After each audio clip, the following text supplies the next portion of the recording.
बिल्कुल इस समय त्रिदीप हमारे साथ हैं। त्रिदीप को भी आप विंडो में दिखाइए, फिर मैं आपको बताता हूँ कि बाजार, क्योंकि त्रिदीप मैं जानता हूँ बंगाली है और फूडी है और इस समय बाजार एक ऐसी पार्टी जैसा है जहाँ पे मेन कोर्स इतना इंटरेस्टिंग नहीं होता है, लेकिन स्टार्टर बहुत अच्छे होते हैं और उसके साथ उसके चारों तरफ आपको बहुत बढ़िया बढ़िया अदर थिंग्स होती हैं।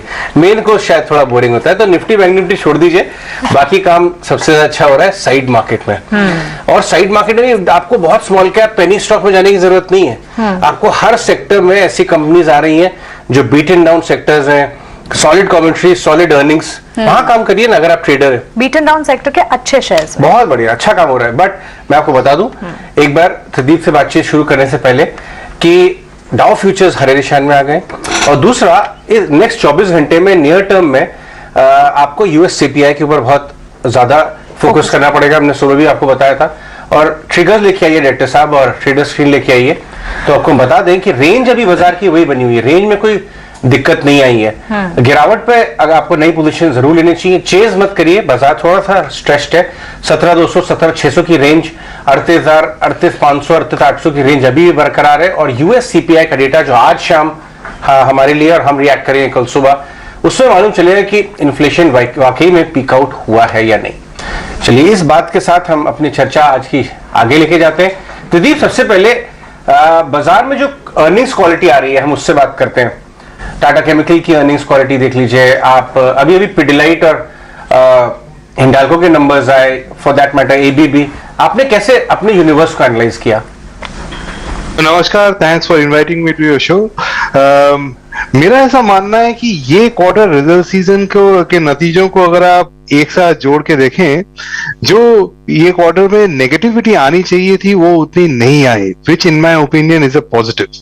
अगर आप पर्टिकुलरली जो आप शेयर्स के नाम ले रहे थे, कैपिटल गुड्स के अगर आप नतीजे देखें, अगर आप बैंक्स के नतीजे देखें, तो पाएंगे कि नेट नेट जो इंडस्ट्री में और जो इकोनॉमी है, इन सब सेक्टर्स में इनके टॉप लाइन ग्रोथ की मोमेंटम काफी स्ट्रांग है। सो मार्जिन प्रेशर है कुछ जगहों पे, बट वो टॉप लाइन गेन का जो ग्रोथ का जो स्ट्रेंथ है वो काफी हद तक मार्जिन प्रेशर को कुछ हद तक कम करने की कोशिश में है। और इसलिए नेट नेट अर्निंग्स डाउनग्रेड की जगह पे कुछ जगह पे अर्निंग्स अपग्रेड्स आए हैं, पर्टिकुलरली ये दो सेक्टर में जहां पे मैं बात कर रहा हूं। सो कुल मिला के ये कि नतीजे उतने खराब नहीं आए जितने की अनुमान थी। इसलिए मार्केट जो है पिछले 10-15 दिन में अगर आप पूरे मार्केट को ले लें तो 10-15% चल गया है। बट मेरे को लगता है कि यहां से we are moving on from what we call as absolute value market, जहां पे जो कि मे बी आज एक महीना था, अभी टू रिलेटिव वैल्यू। यहाँ पे पॉकेट्स ऑफ वैल्यू ढूंढना पड़ेगा, स्टॉक स्पेसिफिक एरियाज ढूंढने पड़ेंगे जहां पे कि मिस प्राइसिंग है। और जैसे कुछ नतीजे जैसे आप बोल रहे थे वो आ रहे हैं, वो हमको बताते हैं कि मार्केट में अभी भी ऐसे पॉकेट्स अवेलेबल हैं। ओके, तो एब्सोल्युटली यहाँ पर मार्केट में जहां पर सेंटिमेंट्स की हम बात कर रहे हैं। Tridip, good afternoon. Mansi this side. अभी अभी अजय मार्केट का बूफे ही हमें बता रहे थे और उनका ही कहना है कि ऑफ कोर्स मेन कोर्स को आप छोड़ दीजिए, लेकिन स्टार्टर डेजर्ट कई सारे हैं जो कि काफी अच्छे नजर आ रहे हैं। आपके एनालिसिस क्या कहते हैं? क्योंकि अगर ऑब्जर्वेशन उनकी देखें तो बिल्कुल सही भी नजर आ रही है, क्योंकि कई सारे ऐसे बीट एंड डाउन सेक्टर्स हैं जिनकी अमूमन बात नहीं होती है और अब वो सेक्टर्स जो हैं वो परफॉर्म कर रहे हैं। आपकी नजर कहाँ है? मेरे हिसाब से कहने का अंदाज अजय का हमेशा से अच्छा रहा है, ये बात भी अच्छा है। मैं इसको एलाबोरेट करते हुए ये कहूंगा कि अभी का जो माहौल है इसको हम लोग स्टॉक पिकर्स मार्केट कहते हैं, जहां के कि मतलब हर सेक्टर में जहां वहां पे आपको ढूंढने पड़ेंगे जहां पे वैल्यू है। जैसे कुछ शेयर्स के जैसे नतीजे आ रहे हैं, तो वहां पे जहां पे अच्छे नतीजे आ रहे हैं आपको देखने को मिल रहा है कि stock price reaction is quite strong. So ऐसे आपको अंडर वैल्यूड पॉकेट्स ढूंढने पड़ेंगे कुछ सेक्टर्स में जहां पे कि अभी भी वैल्यू अवेलेबल है। सो जैसे और सेक्टर तौर पे अगले 2-3 साल पॉइंट ऑफ व्यू से देखें तो हमको लगता है कि कैपिटल गुड्स, फिर आपको फाइनेंशियल्स में, ये दो जगह तो फॉर श्योर अंडर प्राइसिंग अभी भी अवेलेबल है, जो कुछ कभी कभी रिजल्ट्स में देखने को भी मिल रहा है। तो मेरे ख्याल में इन दो जगह पे कुछ हद तक मेन कोर्स भी अच्छा है, कुछ हद तक स्टार्टर्स भी अच्छे हैं। So the idea is to do some stock picking in this areas. Right, absolutely. Tridip, good afternoon.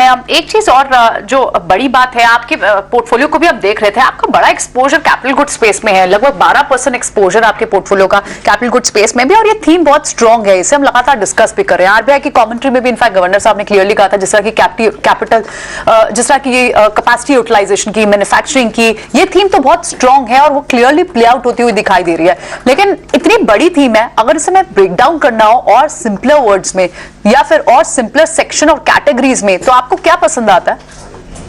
तो इसमें बहुत अच्छा सवाल। तो इसमें कैपिटल गुड्स जो है, ये पहली बात तो ये आपको और आपके दर्शकों को ये बता दूं कि पिछले 10-15 साल में ये जो सेक्टर है ये काफी दबा हुआ था। इसलिए अगर आप कोई भी इंडेक्स देख लें तो उसमें कैपिटल गुड्स का जो प्रोपोर्शन है वो अभी काफी कम है। अगले 3-4-5 सालों में शायद ये चेंज हो, बट अगर उस कॉन्टेक्स्ट में देखें तो कैपिटल गुड्स में आपको कुछ मिलते हैं कंस्ट्रक्शन कंपनीज, जो ईपीसी कंपनीज होते हैं, कुछ होते हैं जो ऑटोमेशन की तरफ आपको लेके जाते हैं, कुछ होते हैं जो आपको रिन्यूएबल एनर्जी में पार्टिसिपेट करवाते हैं। इसमें हम सारी एरियाज में बुलिश हैं एक्चुअली, अगर आप हमारा पोर्टफोलियो उठा ले, और उसमें खास करके जो ऑटोमेशन की तरफ जो स्टॉक्स या जो कंपनीज रुख करती हैं, उसके तरफ हम खासा हमारा ध्यान है। वहां पे हम ओवरवेट भी हैं, और कुछ नतीजे जो रिसेंट आए हैं उसमें से ये देखने को मिला है कि काफी जो डिमांड है वो इस सेगमेंट में private sector point of view से काफी अच्छा डिमांड देखने को भी मिल भी रहा है। ब्रॉड सेक्टर है, अंडर रिप्रेजेंटेशन है, काफी आगे जाने की गुंजाइश है। कुछ सेगमेंट जो जैसे मैंने कहा, रिन्यूएबल्स, ऑटोमेशन, कंस्ट्रक्शन, ये 3 एरियाज में हम पर्टिकुलरली पॉजिटिव हैं। ओके त्रिदीप, हमने आज कुछ बाजार में 15% की रैली नीचे से हो चुकी है, और ग्लोबल व्यूज में भी उतनी ही ज्यादा हम डिफरेंट व्यूज देख रहे हैं, क्या कहेंगे उसको। एक तरह से कुछ आधे लोग को लगता है ये रैली जस्टिफाइड है, बाकी आधे को लगता है कि शायद मिस हो गई है, तो वो ये कह रहे हैं कि नहीं साहब ये रैली जस्टिफाइड नहीं थी। तो आज सुबह मैं नोट्स देख रहा था, लेटर साहब लेके आइए, कंप्लीट बुल बेयर आर्ग्यूमेंट वहां पे बनता हुआ नजर आ रहा है। हमने देखा कि जेफरीज वो ये कह रहे हैं कि बाजार की जो हाल में तेजी आई है वो टिकाऊ नहीं है, भरोसे लायक नहीं है, जस्टिफाइड नहीं है, नॉट बैक्ड बाय फंडामेंटल्स। जबकि जेपी मॉर्गन कह रहे हैं कि वैल्यूएशन बहुत अट्रैक्टिव हो गए थे बाजार के, और एक रैली का केस बहुत स्ट्रांग था, तो जस्टिफाइड थी। दूसरी प्लेट लेके आइए। वहीं आप देखिए राहुल चड्ढा साहब जो हैं, वो भी एक एफआईआई है मीरे के, वो कह रहे हैं गिरावट पे खरीदारी करनी चाहिए यहां पे। वहीं प्रतीक गुप्ता दूसरे एक ग्लोबल ब्रोकरेज के हेड है, वो ये कह रहे हैं कि इस समय मार्केट के वैल्यूएशन महंगे हैं। अब आप जो है इस समय कौन से साइड पे टिल्ट करेंगे? आप भी प्रैक्टिशनर है मनी मैनेजमेंट के, आप पैसा मैनेज कर रहे हैं, आप कौन से साइड पे टिल्ट करेंगे बाजार के? ये रैली जस्टिफाइड थी, वैल्यूएशन अट्रैक्टिव हो गए थे और अभी भी अट्रैक्टिव है पॉकेट्स में, या एक पुल बैक रैली थी, शॉर्ट कवरिंग रैली थी? नहीं, मैं मार्केट में फंडामेंटली अगले 2-3 सालों से के पॉइंट ऑफ व्यू से बुलिश हूं। उसमें आज से मान लीजिए 1 महीने पहले हम लोग इसको एब्सोल्यूट वैल्यू मार्केट कहते हैं, जहां पे कि वैल्यूएशन सस्ते हो गए थे, और बेसिकली मार्केट की जो अंडरस्टैंडिंग थी वो इन्फ्लेशन को लेके काफी डर का था। मेरे ख्याल में आज से 15% रैली के बाद मार्केट का जो अंडरस्टैंडिंग है वो इतना समझ में आ गया है कि इन्फ्लेशन अभी नहीं तो अगले 1-2 महीने में कहीं ना कहीं पीक करेगी। अभी अगला नैरेटिव, जो अगला इन्वेस्टमेंट डिबेट है, वो ये है कि अगर इन्फ्लेशन गिरेगी तो कहां जाके रुकेगी। So that is something that we will debate over the next I think 1 or 2 months, और उसके हिसाब से मार्केट का जो उतार चढ़ाव वो डिपेंडेंट होगा। But to answer your question, मेरा मानना यह है कि आज से 1-2 महीने पहले एब्सोल्यूट वैल्यू था मार्केट में, अभी वहां से हम थोड़े रिलेटिव वैल्यू मार्केट में आ गए हैं, जहां पे शायद ओवरऑल मार्केट का मूवमेंट सीमित रहे, पर उसके अंदर में जो रोटेशन की बात आती है, इसको रिलेटिव वैल्यू कहते हैं, पॉकेट्स ऑफ वैल्यू कहते हैं, वहां पे आपको काफी एक्शन देखने को मिलेगा, और कुछ हद तक पिछले 1-2 दिन में आपको ऐसे देखने को मिल भी रहा है। मुझे लगता है ये सिनेरियो जो है अगले 1-2 महीने चलेगा मार्केट के लिए। त्रिदीप, दूसरी एक पॉइंट ये है कि लोगों को इस बात से बहुत कंफर्ट आ रहा है बाजार में कि एफआईआई वापस आ गए। हमने देखा जुलाई में 5,000 करोड़ की बाइंग आई थी, जो अपने आप में 10 महीने में पहली बाइंग थी, लेकिन 8 पहले दिन अगस्त के ऑलरेडी 16,000 करोड़ की बाइंग हो गई है, जो कि एक बड़ा नंबर है और एक सेंस दे रहा है कि शायद रिकवरी आ रही है। हालांकि ये बात नहीं है, मैं इसको बहुत जरूरत से ज्यादा इंपॉर्टेंस नहीं दे रहा हूं, क्योंकि डोमेस्टिक फंड्स और पीएमएस और इन्वेस्टर्स अब एफआईएस को काफी हद तक इररिलेवेंट बना दे रहे हैं अपनी बाइंग से। लेकिन मैं ये व्यू जानना चाहता हूं कि क्योंकि आप खुद भी एफआईआई रह चुके हैं पहले और विदेश में काम कर चुके हैं, आप उनका थॉट प्रोसेस समझते हैं इमर्जिंग मार्केट्स की तरफ, इंडिया की तरफ। क्या आपको लगता है अब इंडिया को एक दूसरी लाइट में देखा जाएगा, एक much more reliable trade partner, एक बढ़िया स्टडी मार्केट? क्या आपको लगता है दूसरी तरीके से व्यू बनेगा इस बार एफआईएस का? एफआईआईएस का जितना उन्होंने पैसा निकाला है वो ये था कि जो front ending of rate hikes हुआ यूएस में, वो काफी हद तक if not 100% at least 70 to 80% is there or there about. इसलिए वहां पे थोड़ा सा चेंज होने का थोड़ा सा पेस कम हुआ है इन टर्म्स ऑफ सेलिंग। दूसरी चीज जो देखने में आ रहा है वो ये है कि relative to other emerging markets जो इंडिया की बॉटम अप स्टोरी है ये काफी स्ट्रांग होती दिखाई दे रही है। सो ये दो को मिला जुला के जो हम लोग को देखने के मिल रहा है वो ये कि एफआईआईज जो है they have started taking incrementally a positive view on the market, ऐसा मेरा मानना है। This is only guess but this is how generally how FIIs think. But मेरे ख्याल में एफआईआई हो या डीआईआई हो, आई थिंक मेन चीज जिसपे हम लोगों को फोकस करने की जरूरत है, जो मैं बोलता रहा हूं, वो है अर्निंग्स अपग्रेड। अर्निंग्स अपग्रेड जब तक आते रहेंगे तब या तो एफआईआई खरीदेंगे या डोमेस्टिक्स खरीदेंगे। And in this point, in this regard, मेरा ये मानना है कि जो अभी रिजल्ट सीजन अपने को आते हुए दिखा उसमें मतलब लोगों को डर था कि काफी अर्निंग्स डाउनग्रेड होंगे क्योंकि कमोडिटी प्राइसेस ऊपर थे वगैरह, वो हुए नहीं। एंड इनफैक्ट उसके जगह में कुछ कुछ पॉकेट्स में एक्चुअली, जैसे आज कुछ नतीजे आए हैं, रिजल्ट्स आपने देखे होंगे, उनके नतीजे जेन्युइनली वहां पे 10 से 15% अपग्रेड हुए हैं। These are segments of the market, not across the board. So ये जो है that is genuine surprise from the market which goes on to show कि जो बॉटम अप इंडिया की स्टोरी है वो काफी स्ट्रांग है। मुझे लगता है कि अगले 3 से 6 महीने की इसकी अंडरस्टैंडिंग अभी भी मार्केट में आना बाकी है। बिल्कुल सुदीप, ग्रोथ स्टोरी और अर्निंग्स अपग्रेड पर आपके एनालिसिस बिल्कुल सही है। इनफैक्ट निफ्टी के जो चुनिंदा मेजर कंपनियों के नंबर्स अब तक आ चुके हैं, almost we are at the end of Q1 FY23 result season, और सारे के सारे numbers plus management commentary, growth trajectory काफी पॉजिटिव नजर आ रही है।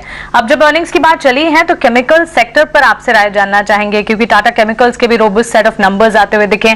केमिकल सेक्टर को पर्टिकुलरली अगर देखें, Q1 FY23 में अब तक जितने नतीजे केमिकल स्पेस से जुड़े आए हैं काफी अच्छे, काफी मजबूत दिख भी रहे हैं। इनफैक्ट कंपनी के लिए, कंपनीज और कारोबार के लिए कॉस्ट प्रेशर अब भी इंटैक्ट है, बावजूद इसके हम देख रहे हैं नंबर्स पॉजिटिव हैं। इसमें थोड़ा सा फीस्ट टू फैमिन वाला सिचुएशन है, इन द सेंस आज से 3 से 4 महीने पहले वैल्यूएशंस और स्टॉक्स काफी गिर गए थे इस डर के चलते कि ये जो कमोडिटी प्राइसेस जो बढ़े हैं उसमें इनके मार्जिन्स में काफी इंपैक्ट आएगा। यही मैं आपको कह रहा था कि कुछ कुछ सेक्टर्स में ऐसा हुआ है कि टॉप लाइन ग्रोथ की जो स्ट्रेंथ है वो इतनी स्ट्रांग रही है कि मार्जिन प्रेशर आते हुए भी इतना अर्निंग्स जो कट होना चाहिए था उतना नहीं हुआ है। वही हम लोगों को इस बार केमिकल्स के रिजल्ट्स में इन जनरल देखने को मिला। जो 1-2 शेयर नाम लिए उन्होंने, उनके भी शायद उसी कारण से चीजें बेहतर हुई होंगी। हालांकि I can't talk on specific, but across sector ये अपने को देखने को मिला है। तो नेट नेट जहां अर्निंग्स डाउनग्रेड की बात थी वहां पे अर्निंग्स या तो फ्लैट रहे हैं या थोड़े से अपग्रेड आए हैं। ये जो डेल्टा है ये मार्केट का स्वीट स्पॉट होता है कि जहां पे एक्सपेक्टेशन डाउनग्रेड का था और आया अपग्रेड, इसलिए आपको एक बहुत तेजी का शेयर प्राइस रिएक्शन देखने को मिलता है, जो अपने को केवल आज के कुछ नतीजों में नहीं, पहले की अगर आप केमिकल सेक्टर के स्टॉक्स के नतीजे देखें उसमें भी देखने को मिला है। राइट, एब्सोल्युटली, बिल्कुल। त्रिदीप, जिस तरह से आप अभी इससे पहले बात कर रहे थे ना कॉर्पोरेट अर्निंग्स की, सरप्राइज किया Q1 ने, Q2 के लिए आप किस तरह की एस्टिमेशन होनी चाहिए? क्योंकि Q1 ने लिटरली सरप्राइज किया। एक व्यू ये भी आता है कि Q1, Q2 भी अच्छे रह सकते हैं अगर किसी तरह का कोई इकोनॉमिक स्लो डाउन का फियर या फिर कहीं से भी थोड़े कंसर्न्स होंगे तो शायद Q3 से विजिबल होंगे। क्या ऐसी कोई रीडिंग रखनी चाहिए बाजार पर इस वक्त?